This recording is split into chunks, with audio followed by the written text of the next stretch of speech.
pessoal, tudo bem? Na aula de hoje a gente vai aprender um pouco sobre o período do Segundo Reinado no Império Brasileiro, que vai do golpe da maioridade em 1840 até a proclamação da República em 1889. Então o início do Segundo Reinado acontece quando Pedro II atinge a maioridade e assume o trono do Brasil, por conta de um movimento político, porque eles percebiam que o governo da regência não estava tendo o controle sobre as revoltas populares no território. Então, através de uma jogada dos políticos liberais que acreditavam que conseguiriam tirar o poder de influência de Araújo e Silva, que era o regente enquanto Pedro II estava com a menoridade, eles acreditavam que com o golpe da maioridade eles conseguiriam influenciar a cabeça de Pedro II com ideias liberais. E a partir disso conseguiriam ter um maior domínio no governo brasileiro. Então, em 1840, Pedro II assume o trono do Brasil com 14 anos e tem início o período do Segundo Reinado. Os dois grandes grupos políticos nessa época eram os conservadores e os liberais. Os conservadores defendiam a autonomia do poder central e a influência do poder central sobre as províncias. Já os liberais defendiam uma maior autonomia das províncias. E alguns deles até defendiam a república, tinham ideais republicanos no meio da monarquia, no meio do Império Brasileiro. Bom, então a partir do momento que Pedro II é nomeado imperador do Brasil, é criado o primeiro ministério. Depois que o primeiro ministério é formado e ele tem maioria liberal, esse ministério começa a ter oposição da Câmara, que tem maioria conservadora. Então, por conta de pressões dos liberais, Pedro II dissolve a Câmara e convoca novas eleições. Acontece que essas eleições eram eleições fraudulentas, que tinham alterações nas urnas, tinham brigas de rua entre os representantes de grupos liberais e conservadores. Então essa eleição foi conhecida como a eleição do cacete, por conta dessas diversas disputas, até físicas, que aconteciam no período de eleição. Bom, a Câmara é eleita com maioria liberal, só que por conta de pressão dos conservadores, o grupo de ministros, os ministérios, são formados com maioria conservadora. Essa maioria conservadora pressiona Pedro II, que dissolve a Câmara de maioria liberal e continua o seu governo com uma tendência conservadora nesses primeiros anos. Por conta disso, por conta da influência dos conservadores que queriam um aumento do poder central, o Conselho de Estado é restaurado em 1841. Além disso, a Guarda Nacional passa a ter influência direta de nomeados por Pedro II ou influência dos presidentes das províncias, que eram nomeados por Pedro II. Essa presença maciçamente conservadora no governo de Pedro II começa a gerar revoltas entre os liberais, principalmente revoltas nos liberais paulistas e mineiros. Essas revoltas são massacradas, são dirimidas pelo governo central, só que uma revolta mais forte acontece em Pernambuco, que é a revolta dos praeiros, a rebelião dos praeiros, que acontece ali durante o período de governo de Pedro II. E ela, na verdade, é a única que acontece no período de governo de Pedro II e é a última das revoltas populares durante o Império. O que acontece ali de específico é que o governo daquela oligarquia tinha boa relação com os liberais, de maneira geral. O problema é que uma ala dos liberais começa a se revoltar com o próprio governo porque eles não conseguiam cargos na administração pública. Isso fez com que eles começassem a não apoiar a oligarquia dominante ali no governo da província de Pernambuco. Essa revolta também foi originada pela crise açucareira e porque eles entendiam que o governo do imperador favorecia muito mais as regiões do centro-sul do que a sua própria província. Então eles se sentiam meio que abandonados pelo governo central. Por outro lado, eles também queriam acabar com a oligarquia na sua região e também queriam instaurar uma república em que teria o sufrágio universal e que o governo não seria mais executado pelo imperador. Em 1845, eles conseguem eleger um de seus representantes para o cargo de presidente, só que de presidente da província, né? Só que em 1848 o governo central destitui esse governante, o que gera uma revolta geral entre a população que acaba sendo reprimida violentamente pelo governo em 1849, colocando fim à Revolução Praieira. Bom, continuando, o que se segue é que nós temos agora a instituição do parlamentarismo às avessas, como nós conhecemos. Acontece que em 1847 o imperador cria o cargo de presidente do Conselho de Ministros. Como é que acontece? No parlamentarismo, vamos dizer assim, britânico, acontece a eleição para a Câmara, e essa eleição para a Câmara nomeia o primeiro-ministro. Esse grupo que venceu, o grupo da maioria da Câmara, escolhe o primeiro-ministro, que é o chefe de governo. Enquanto o imperador, o rei, no caso a rainha Elizabeth, é a chefe de Estado. Por isso nós dizemos que o rei reina, mas não governa, porque o chefe de governo é o escolhido como primeiro-ministro. Acontece que no Brasil, Império funcionava como um parlamentarismo às avessas. Como é que funcionava? O imperador nomeava um primeiro-ministro, nomeava um presidente do Conselho de Ministros, e esse presidente do Conselho de Ministros convocava as eleições para a Câmara. De modo que, por serem eleições fraudulentas, sempre a chapa do governo, sempre a chapa do presidente do Conselho de Ministros, que conseguiria vencer as eleições. Então, sempre que o presidente do Conselho convocava uma eleição, o seu lado, né, a sua ala política, conseguia a maioria na Câmara e teria um governo totalmente alinhado com as suas pautas. Esse foi, então, o que nós conhecemos como parlamentarismo às avessas. Bom, falando agora um pouco sobre os aspectos econômicos, né, do Segundo Reinado, a gente tem como principal produto de exportação o café brasileiro. O café foi a grande locomotiva econômica do Brasil nessa época. Por conta de favorecimento topográfico e também climático, o café foi um produto que se deu muito bem com o solo brasileiro. Então a primeira região que ele começou a ser cultivado foi no Vale do Paraíba, que é uma região que fica entre o Rio de Janeiro e São Paulo, no sistema de plantation. É aquele sistema clássico da tríade latifúndio, monocultura e trabalho escravo. Chegou o momento que o solo ficou esgotado e essa grande produção cafeeira passou para o Oeste Paulista. Acontece que a produção brasileira não sofreu impacto, porque enquanto o Vale do Paraíba diminuía, o Oeste Paulista aumentava, mas o Vale do Paraíba passou a ter dificuldades aí na produção do café.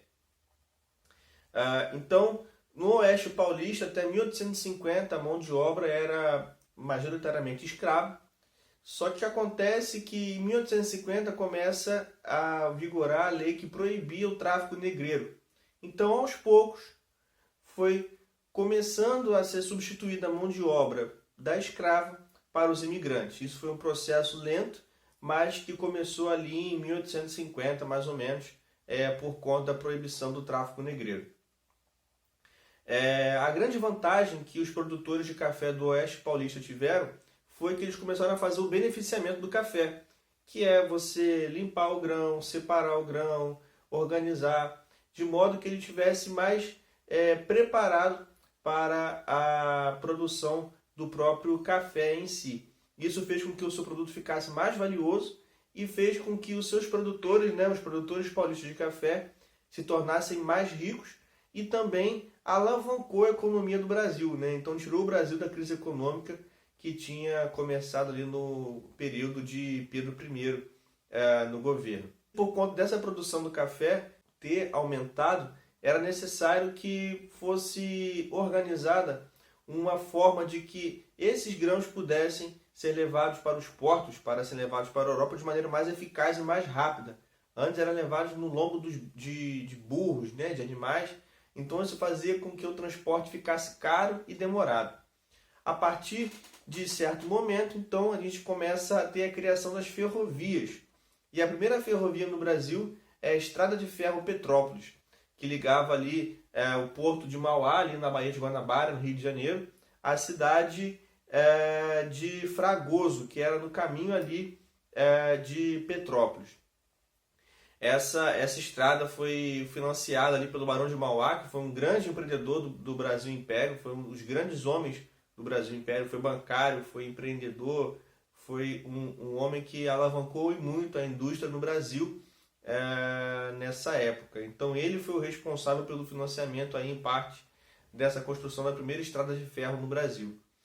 Logo após essa também tem a criação da estrada de ferro Santos-Jundiaí, que também era responsável pelo escoamento, né, da produção ali do café do Oeste Paulista para o Porto de Santos, que era dali que ia para a Europa também. Santos se tornou ali, depois do Rio de Janeiro, uma das principais cidades no Brasil por conta do escoamento do café, né? A maioria das estradas de ferro do Império se dirigiam para Santos nessa época.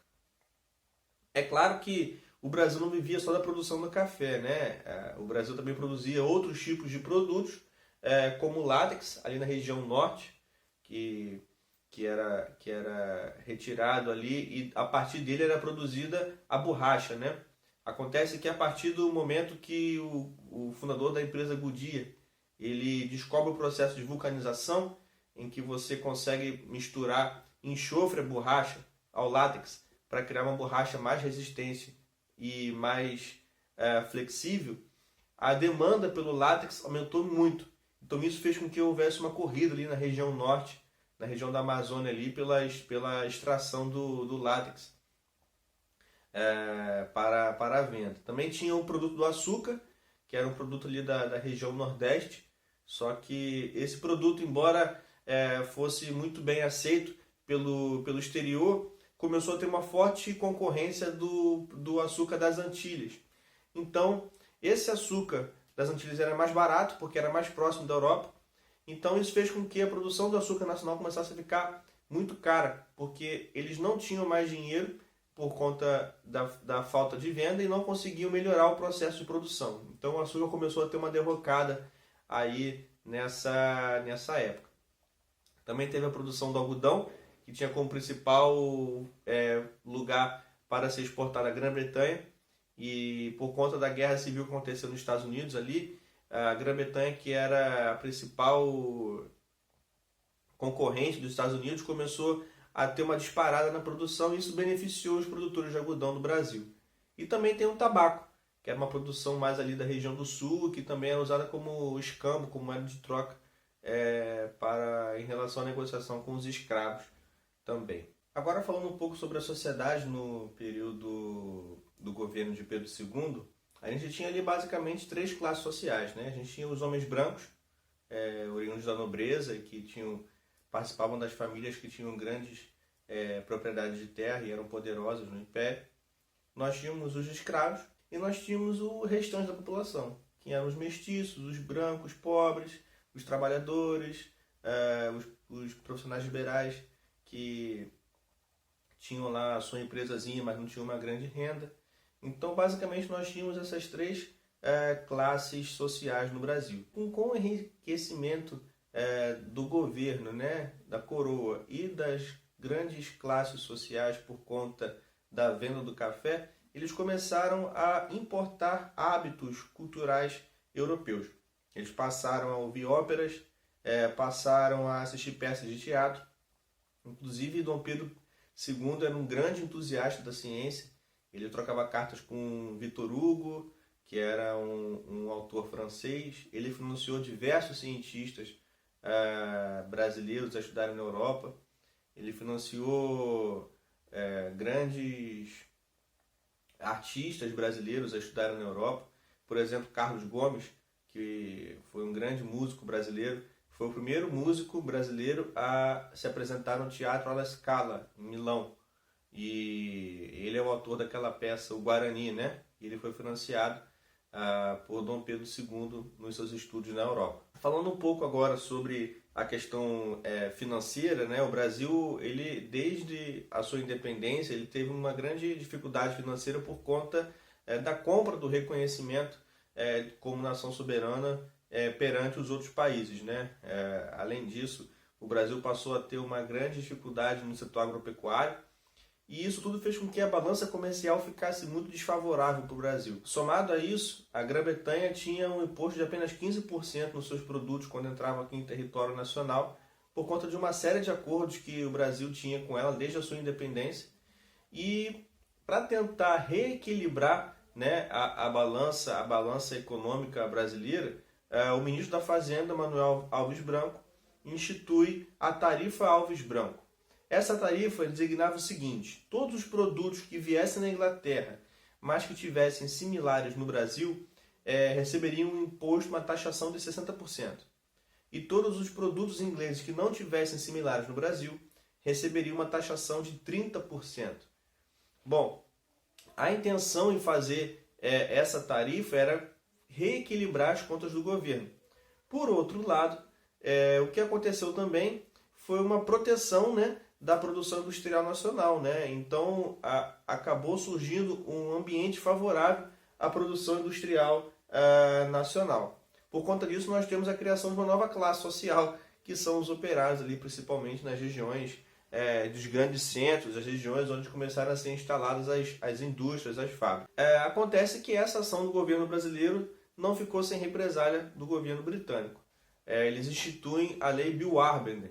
Essa lei basicamente dizia o seguinte: todo navio de tráfico negreiro que a Marinha Britânica encontrasse, ela estaria autorizada a prender os navios e também estaria autorizada a julgar todos os tripulantes segundo a lei britânica. Ou seja, na prática, a Inglaterra passou a querer proibir o tráfico de escravos, que era um pedido, na verdade, que ela tinha desde a época de Dom João. Só que Dom João, ele, por uma série de acordos com os grandes proprietários de terra aqui do Brasil, começou a adiar isso tudo até onde ele conseguia. Agora a Inglaterra viu que o Brasil poderia ser um grande local para compra dos seus produtos, porque os escravos poderiam comprar os produtos. Então a Inglaterra começa a pressionar o Brasil pelo fim do tráfico negreiro. O Brasil não aguenta mais a pressão britânica e institui a Lei Eusébio de Queiroz. Essa lei Eusébio de Queiroz colocava fim, então, ao tráfico negreiro. A partir dessa lei, a entrada de negros no Brasil diminuiu drasticamente e o preço da mão de obra escrava aumentou muito mais por conta da falta de oferta de novas mãos de obra vindo do continente africano. No meio dessa história entre a coroa britânica e o Império Brasileiro, por conta da Lei Bill-Warben e o fim do tráfico negreiro, tem uma situação bastante curiosa, que foi a questão Christie. Essa questão aconteceu, tem o nome do embaixador inglês, né, no Brasil, e ela aconteceu porque, primeiro, um navio inglês ficou encalhado no mar do Rio Grande do Sul, e aí a população saqueou o navio e a tripulação ficou perdida. Depois, as autoridades brasileiras não sabiam dizer o que aconteceu e o Império Britânico começou a pedir uma explicação. Depois, alguns militares ingleses não obedeceram uma ordem de parada de uma blitz que estava acontecendo no Rio de Janeiro. E aí eles começaram a entrar em briga corporal, em luta corporal com os militares brasileiros da blitz. E aí o embaixador inglês começou a exigir um pedido de desculpas, começou a exigir o pagamento de uma dívida de indenização e exigiu a prisão dos militares brasileiros envolvidos naquela situação no Rio de Janeiro. Dom Pedro II ele até paga a indenização, mas ele diz que não vai prender os militares brasileiros porque isso envolveria certa desonra, né, ao país. Diminuição da soberania nacional, a influência de um embaixador de outro país nas decisões políticas ali, das decisões de Estado do Brasil. E aí essa situação entre Brasil e Inglaterra é levada a uma corte internacional, né? Na verdade, eles escolhem o rei belga, Leopoldo I, para poder julgar essa situação, essa crise diplomática entre o Brasil e a Inglaterra, porque Dom Pedro II convocou o embaixador brasileiro de volta para o Brasil, e isso significa o fim das relações diplomáticas entre os dois países. Então o rei Leopoldo I da Bélgica julga aquela situação e ele dá causa ganha ao Brasil. Então a rainha da Inglaterra pede desculpas a Dom Pedro II do Brasil. Esse é um episódio bastante inusitado aí na nossa história na nossa história do Império. Agora, por conta, né, do fim do tráfico negreiro, o Império decide promulgar a Lei de 1850, que é a Lei de Terras. Bom, o que acontecia é que antes as pessoas podiam receber terras por doação da coroa, por herança ou por ocupação. Acontece que o governo passou a dificultar o acesso às terras por conta da maior quantidade de pessoas que poderiam comprá-las, porque teria menos escravos no Brasil. Então os grandes proprietários ficaram com medo de perder as terras que estavam sendo usadas pelos trabalhadores. Eles pressionam o governo a diminuir a facilidade na compra de terras. Então o governo passa a proibir a obtenção de terras sem ser por compra. Então as pessoas não podiam financiar, não podiam fazer nada, tinham que comprar à vista. O imigrante só podia comprar a terra depois de 3 anos no país. E deveria haver inscrição de todos os proprietários de terra no livro de tombo das paróquias, no registro das paróquias. Isso dificultava bastante a compra, né, de terra por parte das classes mais pobres, dos mais desvalorizados na sociedade. Então, a partir de 1850, por conta do fim do tráfico negreiro, começa a aumentar a mão de obra imigrante. Então, começava na primeira situação, acontecia um tipo de parceria que era chamado de sistema de parceria. Esse sistema era feito entre o senhor aqui do café aqui no Brasil e as famílias que vinham imigrantes. Acontece que o senhor bancava a vinda, bancava a estadia, bancava a organização da pessoa aqui até ela começar a gerar produtos, a gerar produção aqui no Brasil. E depois eles deveriam pagar ao senhor aquilo que foi de gasto, depois dariam parte do lucro da sua produção ao senhor da terra. Acontece que os gastos eram muito grandes, eles cobravam juros ainda em cima do que eles bancaram as pessoas para se mudarem para o Brasil. Então os imigrantes não conseguiam nunca pagar a sua dívida. E a relação deles, acostumados com a relação com os escravos, era uma relação muito agressiva, muito bruta no trato com os imigrantes. Então esse sistema de parceria falha e a partir de 1870 o governo começa a estimular, a fazer propaganda na Europa principalmente, de como é trabalhar no Brasil, das possibilidades de trabalho no Brasil, estimulando a vinda de imigrantes para cá. E o governo também institui o regime de colonato. Esse regime é o seguinte: o próprio governo, o Estado brasileiro, financiaria a vinda dessas pessoas para cá e ajudaria eles a se estabelecerem aqui nas terras até eles começarem a produzir. Nesse sentido, milhares de imigrantes vieram para o Brasil, até por conta das crises geradas pelas guerras da unificação da Alemanha e da Itália. Então o Brasil nessa época começa a receber várias famílias de imigrantes italianos, alemães, suíços, para trabalhar aqui como mão de obra no nosso país. Então nesse contexto nós também temos um episódio bastante marcante na história do Brasil e da América do Sul, que é a Guerra do Paraguai. Bom, o Paraguai sempre teve muita dificuldade de navegar o Rio da Prata e isso prejudicava o comércio do Paraguai de uma maneira bastante forte. Por conta disso, o Paraguai começou a estimular uma autonomia econômica. Então ele acabou com a escravidão, acabou com a servidão, começou a fazer distribuição de terras para que as pessoas pudessem trabalhar, de modo que o Paraguai passasse a ser um país autônomo e não precisasse do comércio ali na região do Prata, na região do Rio da Prata, que desemboca ali na costa da Argentina e do Uruguai. Chega um momento que Francisco Solano Lopes assume o poder no Paraguai e ele decide começar a fazer com que o Paraguai se torne presente na política do Prata, na política do Rio da Prata. Ele começa então a influenciar, assim como o Brasil e a Argentina, na política do Uruguai. O Uruguai estava tendo uma crise porque dentro do Uruguai haviam dois grupos que disputavam o poder, que eram os blancos e os colorados. Os blancos eram os grandes proprietários de terras e eles eram apoiados pelo Solano Lopes, o líder paraguaio. Já os colorados eram representantes dos comerciantes e eram apoiados pelos brasileiros e os argentinos. Acontece que o Brasil ficou irritado com os blancos porque eles dificultavam o acesso dos rio-grandenses às terras e assim ao desenvolvimento econômico dos rio-grandenses. E também eles não impediam que alguns membros da própria população uruguaia invadissem o território do Rio Grande e fizessem saques, tanto a criação de gado quanto ao próprio território. Isso gerou uma irritação grande por parte do governo brasileiro e, em certo momento, em 1864, para ser mais exato, a Marinha Imperial Brasileira ela bloqueia Montevidéu e esse bloqueio faz com que os blancos saiam do governo e os colorados assumam o poder. A partir desse momento, Solon Lopes fica irritado, ele toma um navio brasileiro chamado Marquês de Olinda, que estava navegando o Rio da Prata, ali, o Rio Paraná, em direção a Mato Grosso, e ele também invade a região do Mato Grosso. Então ele declara guerra ao Brasil. Depois que ele invade o Mato Grosso, ele invade a Argentina e invade a Argentina em direção ao Rio Grande do Sul, em direção ao Rio Grande do Sul e o Uruguai.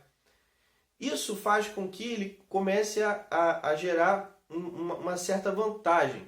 Só que ele não conseguiria saber que o Brasil, a Argentina e o Uruguai assinariam o Tratado da Tríplice Aliança, fazendo com que os três países declarassem guerra ao Paraguai. O Paraguai ficou isolado nessa disputa militar e começou a ficar mais fraco. Inicialmente, o Paraguai, por conta dessa invasão de terras no Rio Grande, ele passou a ter uma pequena vantagem que foi perdida assim que aconteceu a Batalha Naval do Riachuelo. Essa Batalha Naval do Riachuelo é, inclusive, a data mais importante da Marinha Brasileira, em que o almirante Barroso, liderando a frota brasileira, derrota a frota paraguaia, e isso faz com que toda a tropa paraguaia fique isolada no território do Rio Grande do Sul. Isso já é a derrocada do Paraguai na guerra. Bom, o Paraguai começa a ter uma série de derrotas, e a partir dessa série de derrotas, finalmente o Paraguai é derrotado na guerra do Paraguai. Solano Lopes é morto, 1/5 da população do Paraguai é morta, o Paraguai perde território, o Paraguai é colocado numa crise econômica, numa crise política enorme, e no fim dessa guerra a população que sobra é majoritariamente de mulheres, crianças e idosos. A maior parte da população masculina do Paraguai morre e o Paraguai não consegue se levantar dessa dificuldade aí até hoje. E assim aconteceu esse grande episódio aí da história político-militar da América do Sul, que foi a Guerra do Paraguai. Bom, terminada então a Guerra do Paraguai, uma outra situação rondava ali a história do Brasil e que precisava ser resolvida, que era a questão da abolição da escravidão.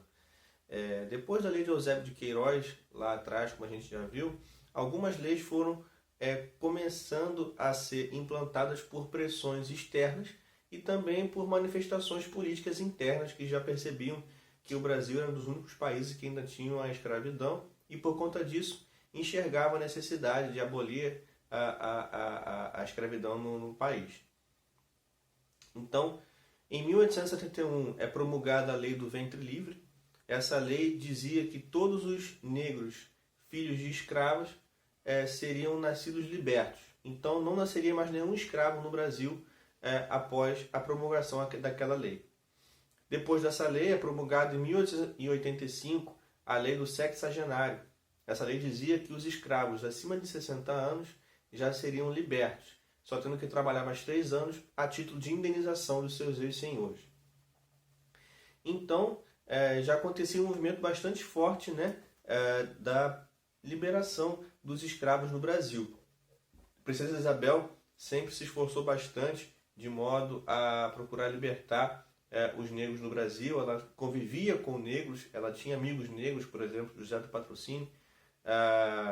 Ela, alguns anos antes, de 1878, ela libertou também todos os negros de Petrópolis, o que foi motivo de grande festa naquela cidade, até que em 13 de maio de 1888, enquanto Dom Pedro II estava em viagem para a Europa, a Princesa Isabel promulga a Lei Áurea, a Lei de Ouro, que libertava todos os escravos no Brasil. a partir daquela data, não haveria mais nenhum escravo no Brasil. Disse que os grandes oligarcas, né, os grandes proprietários de terras, diziam que ela perderia o trono se ela assinasse essa lei. E ela dizia: 1000 tronos eu tivesse, 1000 tronos eu daria em nome da libertação dos escravos brasileiros. Então, a princesa Isabel é conhecida como a Redentora, aquela que libertou os negros da escravidão no nosso país. A pena que ela usou para assinar a Lei Áurea está até hoje guardada no Museu Imperial em Petrópolis e você pode visitar lá para conhecer essa parte da história do nosso país. Acontece que essa decisão gerou fúria de uma grande parcela da sociedade, uma parcela poderosa da sociedade, que eram os grandes proprietários de terras, né? Então o Império já tinha contra si os grandes proprietários de terras, passou a ter o exército, porque por conta do fim da Guerra do Paraguai, eles acreditavam que teriam aumentos melhores na sua estrutura e eles tinham uma mentalidade muito enraizada com a questão do positivismo e passaram a não ser tão favoráveis ao Império. E também a questão da igreja, por conta de uma relação com a maçonaria, que Dom Pedro II atacou um bispo do Nordeste, prendeu o bispo, então o Império não tinha mais o apoio da Igreja Católica. E sem esses 3 pilares, a partir de uma revolta criada dentro de um núcleo militar, em 1889 é proclamada a República no Brasil. Em 15 de novembro de 1889 é colocado um fim ao Império Brasileiro. A família imperial é exilada, enviada para a França, e aqui inicia-se a história da República. Então aqui tem fim o Segundo Reinado, aqui tem fim o Império do Brasil, encerrando então a nossa aula sobre esse tema. Eu espero que tenham gostado, que tenham entendido e fiquem conosco aí para as próximas aulas. Um abraço e até a próxima. Tchau, tchau.